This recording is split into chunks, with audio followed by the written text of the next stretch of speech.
Well, hello, my friends. Welcome to Granny B's house. Are you having a good day? Oh, I hope so. Granny B's having a pretty good day. Are you remembering to be kind to the people around you? Oh, my goodness, I hope so.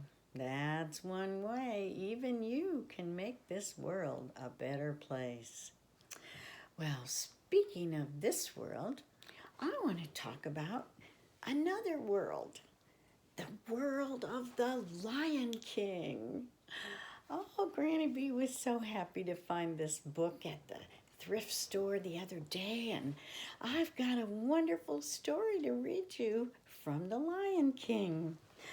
I'm going to start right here, out of the way. Timon and Pumbaa waited and waited and waited.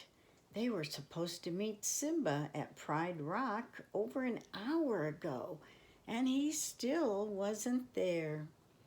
What did I tell you? Timon complained to Pumbaa.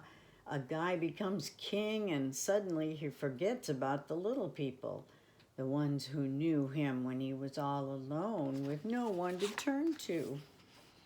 I heard that, called Simba as he came up behind his buddies, and I didn't forget you. There was an emergency. A whole elephant herd had slipped on some banana peels. Why can't those monkeys remember to clean up after themselves? Pumbaa looked confused. I thought monkeys never forget. That's elephants, answered Timon, rolling his eyes. Elephants never forget. The three pals headed off to enjoy a lazy day in the Pride Lands. Ah, together again, finally, said Timon. Yeah, agreed Simba. Hakuna Matata, no worries, at least for one afternoon. Lately, Simba just didn't seem to have as much time to spend with his old friends. Being the Lion King meant that Simba was always needed for something. Oh, Simba! Oh, Simba! Zazu's voice came drifting up from behind them. Come quick! One of the cubs has its head stuck in a tree again. Then the cranky hornbill turned to Timon and Pumbaa. It's all your fault, he declared, teaching the cubs how to hunt for bugs. Disgraceful behavior, simply disgraceful. What's eating him? Asked Pumbaa. Nothing, answered Timon. He's too tough and gamey. Simba laughed. Very funny, but seriously, guys, I'm sorry, I've got to go, but I'll catch up with you later. Simba, asked Pumbaa, do you like being the Lion King? I mean, isn't it an awful lot of responsibility?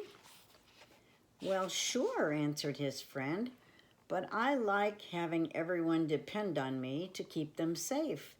It makes me feel as if I'm doing something that matters. As Pumbaa and Timon watched Simba head off with Zazu, Timon shook his head. Just listen to him, said Timon in disgust. Is he a bore or what? Pumbaa looked confused. I thought I was the bore, he said. Timon gave his pal a playful tap. Oh, well, said Timon, at least we don't have any responsibilities to tie us down. Let's go have some fun. What do you say? I say, Hakuna Matata, Pumbaa replied. Exactly, agreed Timon. And so the two wandered off into the brush looking for grubs and whatever adventure might come their way. Soon Pumbaa's stomach started to rumble, so he and Timon stopped to rustle up some grubs for lunch. While Pumbaa rooted around under a rock, Timon stuck his head in a tree the way he had taught the cubs to do. Boy, Timon, it sure is hot, Pumbaa called. I'm sweating like a pig. Timon emerged from the tree with a leaf full of colorful insects. You ain't kidding, he told Pumbaa. I'm on fire. The warthog looked up from his bug hunting. Yikes, he cried, his eyes opening wide. If we don't watch it, we both will be on fire. Timone whirled around and saw that the grass just behind them was on fire. Right now the flames were small, but with all the dried brush around them, Timone knew the fire could grow fierce in no time. "Let's go get Simba," shouted Pumbaa. "He'll know what to do." "There's no time for that," Timone declared. "It's up to us. Got any ideas?" "I know," Pumbaa explained. "How about I stay here and keep everyone away while you go to the water hole?" "I don't have time for a dip, Pumbaa. This is serious," Timone yelled. "No, I meant maybe there will be someone there who can help us," Pumbaa explained. So Timone ran to the water hole as fast as he could while Pumbaa posted himself as a guard near the fire. "Don't worry," Timone called over his shoulder. "Everything's going to be all right." But he wasn't so sure. Pumbaa paced nervously, glancing back at the fire every few seconds. Soon in the distance, he could make out some shapes moving quickly toward him. "That must be Timone, back with help already. What a relief," he sighed. But as the shapes got closer, he saw that it wasn't Timone at all. It was a herd of zebras on the move. Pumbaa ran toward them, whooping as loudly as he could. But they didn't seem to see him. "Hey, stop!" he screamed as the herd thundered closer. Then, just as Pumbaa closed his eyes, expecting the worst, the animals did come to an abrupt halt. Pumbaa let out a sigh of relief and explained to the zebras about the fire. The leader of the herd was grateful and quickly led the animals away from the blaze. As Pumbaa watched the babies tagging along after their mothers, he felt happy, knowing he had kept them out of danger. Moments later, Timone did arrive, and he was followed by a long line of elephants. "Did I strike it big or what?" Timone called, gesturing toward his pachyderm parade. "Pumbaa, meet the fire brigade." While Timone yelled out directions, the elephants sprayed the fire with water from their trunks. "That's the way, just a little more, and this fire will be history," Timone told them. A small elephant approached and blasted Timone with his trunk. "You got to work on your aim, kid," said Timone, shaking the water away from his body. By the time Simba arrived, all that remained of the blaze were delicate wisps of smoke curling into the afternoon sky. "I came as soon as the zebras told me," said Simba, "but it looks like you two handled things on your own." Pumbaa looked proud while Timone acted embarrassed. "Aw, go on, it was nothing, really. So we saved the Pride Lands. It's all in a day's work for me and Pumbaa here," Timone explained. A slow smile spread across Simba's face. A day's work. That gives me an idea," he said.